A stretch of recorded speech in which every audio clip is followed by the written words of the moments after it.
महत्वपूर्ण किया है। और सबसे पहले आप सबको ये बता दूं कि जो आपकी महीने की बैठक होती है, आप सबको पता होगा जब हम लोगों ने संघर्ष शुरू किया था तो प्रति संडे बैठक हुआ करती थी, ऐसा था ना जी। और बड़े उत्साह के साथ लोग आते थे और काफ़ी तादाद में आते थे लोग, प्रति संडे आते थे। फिर उसमें परिवर्तन हुआ, कम कर दिया गया। फिर लास्ट में एक परिवर्तन ये किया गया कि महीने के प्रथम रविवार को बैठक होगी और उसी बैठक में पूरे महीने की रूपरेखा है। यही था ना जी। और शायद आज इस महीने का प्रथम रविवार ही है, ये दूसरा है, पहला है। तो ये प्रथम रविवार में ये रखा गया था कि इस जो कार्यालय में आप लोग बैठे हैं ये किराए का है, इसका किराया भी लेके दे दिया जाया करेगा और पूरे एक महीने के कार्यक्रम की रूपरेखा बना दी जाए। फिर बीच में कोई बैठक नहीं रखी जाए। लेकिन जैसे जैसे परिवर्तन किया गया सुविधा के लिए, वैसे वैसे लोगों की मानसिकता में परिवर्तन होता चला गया और वो परिवर्तन स्वाभाविक है। और जितना भी परिवर्तन हुआ वो सब आप लोगों के हित में हुआ, अनहित नहीं हुआ, कहीं भी नहीं हुआ। पॉजिटिव रिजल्ट ही आते गए। जब इस कानून के तहत संघर्ष हुआ पूरे देश में, ज्ञापन कार्यक्रम हुआ, तो तमाम जिलों में काउंटर खुले आवेदन के भुगतान के जमा करने के लिए। खुले कि नहीं? लोगों ने लाइन लगा करके जमा करने में जितनी भीड़ वहां होती थी कलेक्ट्रेट में, कभी बैठक में उतनी भीड़ नहीं। लेकिन आप सबके संघर्ष का जो परिणाम रहा उसका लाभ पूरे जिले के लोगों ने उठाया। जो आता था वो भी, जो नहीं आता था वो भी। हुआ कि नहीं हुआ? तो ये मुझे लगता है कि बहुत पुरानी परंपरा है कि घर में एक मुखिया कमाता था और पूरा परिवार आराम से खाता था। वही आज भी लोगों की मानसिकता बनी हुई है। लेकिन ऐसा परिवर्तन हुआ है कि जब परिवर्तन हुआ नई टेक्नोलॉजी का, तो अगर एक घर में एक फोन लग जाता था तो उसी फोन में पूरे परिवार का काम चलता था। और यहाँ तक मैंने देखा है कि पूरे मोहल्ले का काम चलता था ना। लेकिन फिर परिवर्तन हुआ और ऐसा परिवर्तन हुआ कि वो अपने आप से न चल पाता हो एक अलग बात है, लेकिन चलने फिरने वाला है अगर, तो जेब में चाहे पैसे न हो लेकिन मोबाइल जरूर है कि नहीं आजकल सबके पास। यदि घर में जितने सदस्य हैं सबके पास मोबाइल है, यानी उनकी अपनी पर्सनल व्यवस्था है। स्वयं चलाएंगे, स्वयं कार्यक्रम देखेंगे, स्वयं रिचार्ज कराएंगे, स्वयं सब कुछ करेंगे। ये स्वयं की बात आ गई। वही परिवर्तन यहाँ भी होने जा रहा है।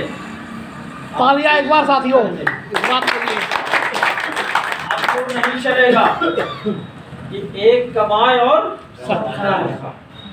और परिवर्तन की बयार मैं आपको बता दूं, अभी हमारे अध्यक्ष जी ने बताया, यहाँ चौकी में बुलाया, वहाँ पटवारी में बुलाया, तो मेरे पास भी फोन आते होंगे कुछ ना कुछ, कहीं ना कहीं आते होंगे ना। आज की स्थिति ये है, लगभग 15-16 दिन हो गया, जितना भी फतेहपुर का ठग है, डायरेक्टर है और उससे संबंधित अगल बगल के जिले के जो डायरेक्टर हैं, उन्नति नाम से जो ठगाही चल रही है, उसका जो सीएमडी बना बैठा मिर्जापुर में है, कौन मौर्य है, ये सब के बराबर फोन मेरे पास 15 दिन से लगा था। आज पेपर की जो गाथा है, पेपर में पढ़ा होगा, मैंने उसमें ग्रुप में डाला, आया तो सभी में है। कल मेरी शाम को बात हो रही थी, वही श्रीमती कांति देवी। कि हम लोग जिएंगे कि नहीं जिएंगे, मैंने कहा ये तो आपकी सांसें बताएंगी और डॉक्टर बताएगा। तो बहन आप लोगों ने ऐसा खुजली छोड़ा है, चाहे वो रजाई के बाहर हो चाहे अंदर हो, वो खुजली सबको धीरे धीरे और स्थिति इतनी खराब है, इतनी खराब है, हमको आपको लगता है कि वो सुकून से बैठे हैं, सुकून से खा पी रहे हैं, सुकून से सो रहे हैं। ये हमारा आपका भ्रम है। चाहे किसी भी कंपनी का डायरेक्टर हो, किसी भी कंपनी का सीएमडी हो, ये बर्ड्स एक्ट 2019 जिसको अनियमित जमा योजनाएं पाबंदी कानून 2019 कहते हैं, इसी कानून की बदौलत आपके जिला अध्यक्ष डीएम को भी दोषी ठहरा रहे हैं, एडीएम को भी दोषी ठहरा रहे हैं, पुलिस को भी हड़का रहे हैं। किसके दम पर? कानून की दम पर। और ये कानून एक ऐसा बाण है ये किसी के बस का नहीं है। ये जो कहता है वही करना पड़ेगा, आज नहीं तो इसमें कोई दो राय नहीं। इसीलिए बेखौफ हमारे इस संगठन के संस्थापक आदरणीय मदन लाल आजाद जी पूरे भारतवर्ष में ललकार करके ज्ञापन दिलाया है। कहीं पहुंचे हैं, कहीं नहीं पहुंचे हैं, लेकिन जहां जहां ज्ञापन हुआ है उस ज्ञापन के कार्यक्रम में चाहे जितनी भीड़ हुई हो, कहीं कोई प्रशासन का व्यक्ति हमारे संगठन के कार्यकर्ता को टच नहीं किया। यह है किसी के पास कोई रिकॉर्ड नहीं। मैं 1 मिनट आपको बताना चाहूंगा कि जो पर्सनल कार्यकर्ताओं की व्यथा है, मुसीबत है, निवेशकों के द्वारा ऐसे तो है, उनको जो प्रताड़ित किया जाता है बाई पुलिस, उसमें कहीं न कहीं उस एजेंट का भी दोष है। क्यों है?